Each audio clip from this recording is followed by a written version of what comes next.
안녕하세요. 10분 성경의 보통 목사입니다.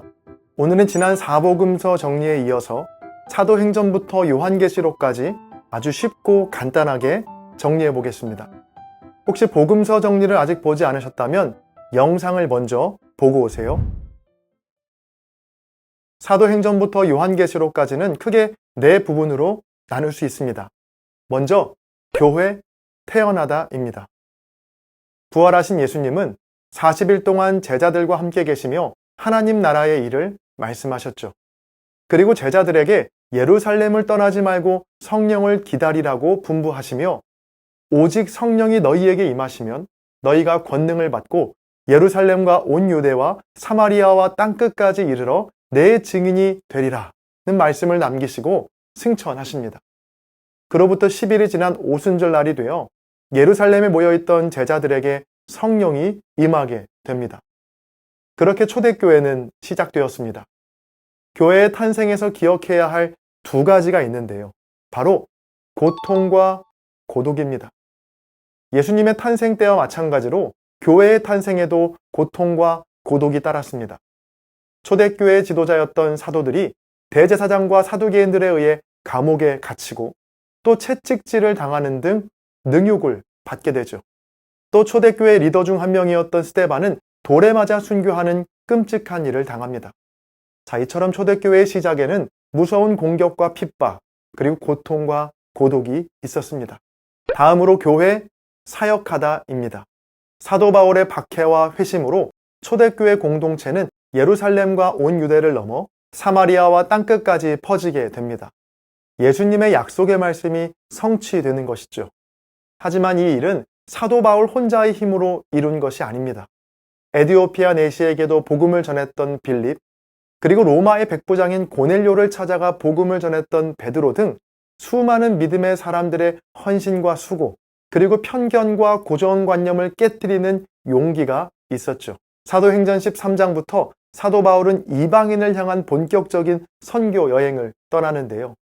1차 선교는 현재 터키 영토인 소아시아 내륙 지역을 여행한 뒤에 예루살렘에 돌아와 회의에 참석하는 것으로 마치고 2차 선교는 소아시아를 거쳐 고대 그리스를, 마지막 3차 선교는 그동안 방문했던 지역들을 다시 방문하고 예루살렘으로 돌아가는 것으로 마치게 됩니다.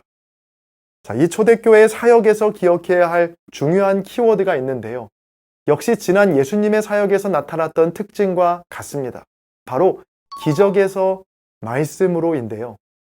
초대교회 초기 사역에는 예수님의 공생의 초기 사역 때와 같이 수많은 기적들이 많이 나타났습니다. 중풍병자가 고침을 받고 심지어 도르가라는 죽은 여인이 다시 살아나는 놀라운 기적도 일어나죠.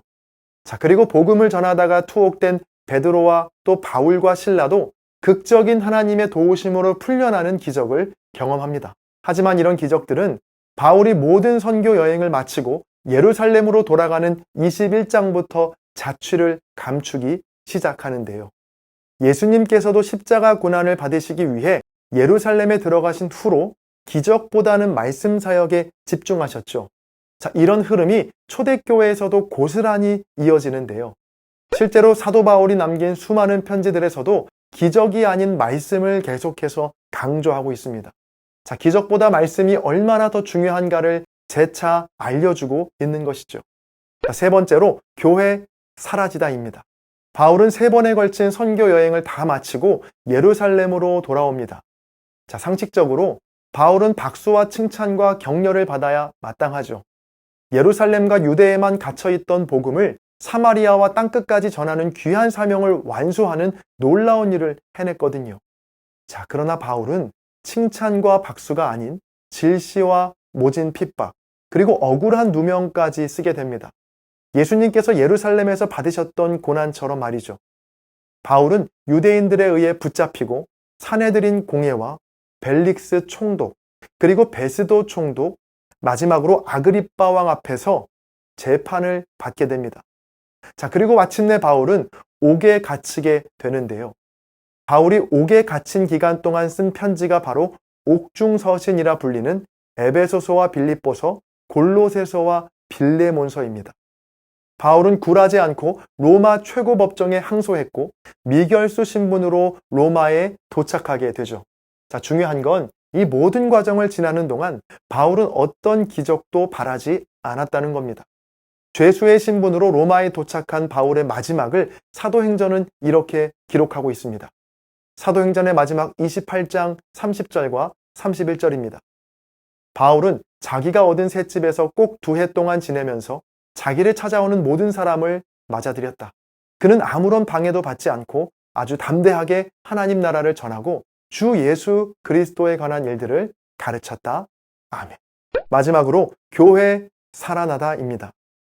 그렇게 작은 셋방에서 전해진 하나님 나라의 복음은 이후 로마 제국의 엄청난 박해까지 가해져 사라질 위기에 처하게 됩니다.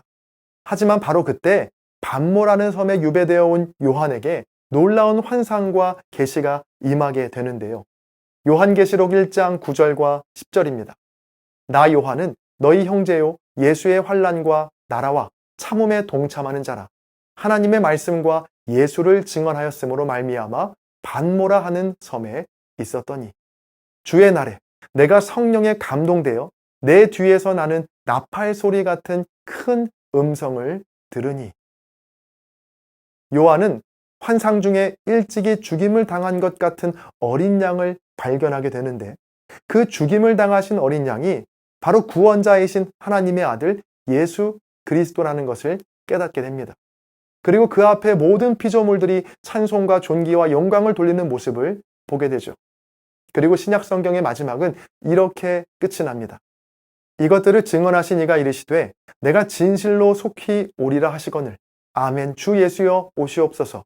주 예수의 은혜가 모든 자들에게 있을지어다. 아멘. 작은 셋방에서 끝이 난 사도행전, 유배지인 반모섬에서 보게 된 환상을 기록한 요한계시록, 사도행전도 요한계시록도 세상적인 기준에서 보면 결코 성공적인 마무리는 아니죠. 가진 수고와 고난을 감내한 결과가 작은 셋방살이이고 유배지이니 말입니다. 하지만 그 작은 셋방에서 전한 복음과 유배지에서 본 환상은 결코 사라지지 않았죠. 300년 후 로마 제국 전체를 뒤덮고 결국 오늘 우리에게까지 복음이 전해진 겁니다.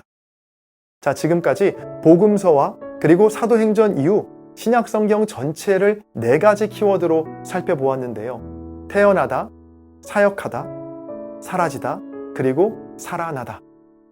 여러분의 삶은 어디쯤이신가요? 어떤 분은 이제 막 주님 안에서 거듭난 분도 계시고 또 왕성하게 주님의 사역을 하고 계신 분도 계실 겁니다.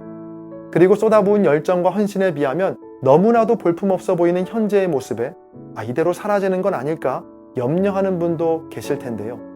여러분, 그러나 꼭 기억하세요. 십자가의 죽으심 후에 부활의 영광이 임했고 또 로마의 변두리 작은 셋방에서 전한 복음이 온 세상을 뒤덮었음을 기억하시고 내가 처한 상황과 교회의 현실이 아무리 작고 초라해 보여도 주님께서는 그 모든 사라짐을 다시 살리실 거라는 믿음, 여러분 그 믿음으로 오늘 하루도 승리하시기를 바랍니다.